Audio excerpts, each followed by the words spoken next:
A ver, ¿es posible un mundo sin guerras? Suena como un sueño, ¿verdad? Bueno, en el siglo XVIII, el filósofo Immanuel Kant se puso a pensar en esto muy en serio y se le ocurrió un plan súper detallado para lograrlo. Así que hoy vamos a meternos de lleno en esa idea, en su fascinante proyecto para una paz mundial permanente. Y la historia de este plan arranca, curiosamente, con esta frase: a la paz perpetua. Estas palabras estaban escritas nada menos que en el letrero de una posada holandesa. Lo que pasa es que Kant usó este chiste, un poco esculo la verdad, para plantear una pregunta que es fundamental. A ver, cuando hablamos de paz duradera, ¿hablamos de un objetivo que de verdad podemos alcanzar? ¿O nos referimos más bien al silencio que hay en un cementerio?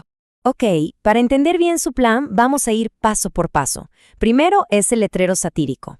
Luego, sus reglas preliminares para la paz. Después, los 3 pilares que la sostienen, la curiosa garantía que nos da la naturaleza y al final, claro, nos preguntaremos si todo esto es posible hoy en día. Y es que Kant arranca con una idea que, la verdad, es bastante provocadora. Él dice que la paz no es lo que nos sale natural. No.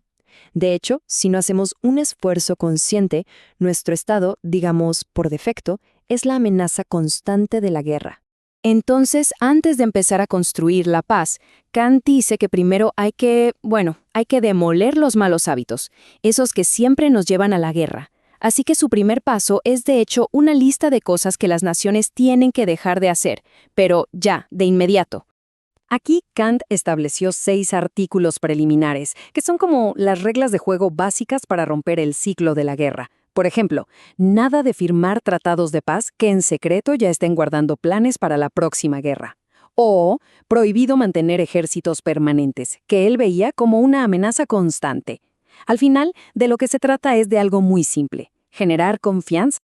Ok, una vez que limpiamos el terreno de todos esos malos hábitos, ahora sí llega el momento de construir.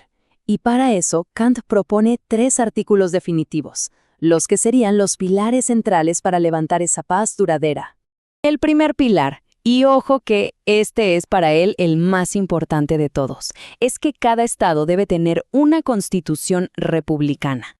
La lógica detrás de esto es bastante directa. Si la gente que tiene que soportar los costos de la guerra, y hablamos de vidas y de dinero, es la misma que tiene que dar el visto bueno para ir a la guerra, pues es mucho menos probable que decidan empezar una. Es sentido común. Pero, ojo, y este es un detalle súper importante, Kant no estaba hablando de una democracia directa. De hecho, a él le preocupaba que un sistema sin representación y sin separación de poderes pudiera convertirse en una especie de despotismo de la mayoría que para él podía ser igual de peligroso que un rey con poder absoluto. Bien, el segundo pilar ya no mira hacia adentro de los países, sino a cómo se relacionan unos con otros.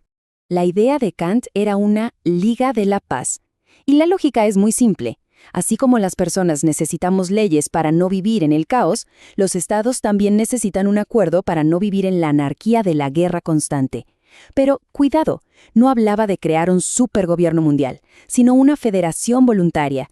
Una idea que, siglos después, inspiraría cosas como las Naciones Unidas. Y llegamos al tercer y último pilar, que se enfoca en los derechos de las personas a nivel global, un concepto que, para su época, era de verdad revolucionario. Ojo, esto no significa fronteras abiertas sin más, sino algo más fundamental: el derecho de cualquier persona a no ser tratada con hostilidad cuando llega a otro país.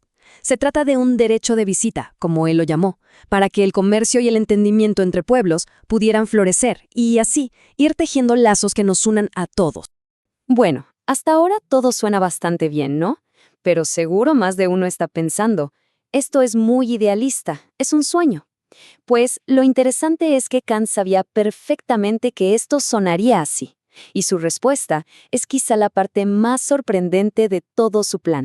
Porque él se adelantó a este escepticismo y dio una respuesta que no tiene nada de idealista. Al contrario, es increíblemente pragmática. La respuesta de Kant es un rotundo no. Él argumenta que la propia naturaleza, usando nuestras inclinaciones más egoístas, es la que nos garantiza que vamos hacia la paz. Sí, como lo oyen. ¿Y cómo es que la naturaleza hace esto? Pues de formas bastante inesperadas. Por un lado, la guerra misma nos obliga a esparcirnos por el planeta y a crear estados para protegernos. Por otro, el espíritu del comercio se apodera de todo y hace que la paz sea un negociazo, y la guerra malísima para los negocios. Y finalmente, la razón. Kant llega a decir que incluso una nación de demonios, si son inteligentes, se darían cuenta de que necesitan una constitución republicana simplemente para que su propio egoísmo no los termine destruyendo a todos. Entonces, ¿con qué nos quedamos de todo este plan, diseñado hace ya más de 200 años? ¿Sigue teniendo sentido hoy? Pues si lo resumimos, el plan de Kant es como un sistema de 3 partes. Primero, las reglas, una lista de cosas que hay que dejar de hacer para romper el ciclo de la guerra. Segundo, la estructura, un mundo de estados republicanos unidos en una federación voluntaria. Y tercero, el motor, esas fuerzas naturales, como el comercio y el propio egoísmo, que nos empujan a cooperar. Y esto nos deja con la pregunta final, la del letrero de la posada. Después de más de 200 años, ¿es el plan de Kant un camino real hacia la paz? ¿O la paz perpetua sigue siendo solo una frase bonita colgada sobre un cementerio? Una pregunta que en un mundo con comercio global, organismos internacionales y un poder de destrucción que Kant ni se hubiera imaginado, quizás sea más urgente que nunca.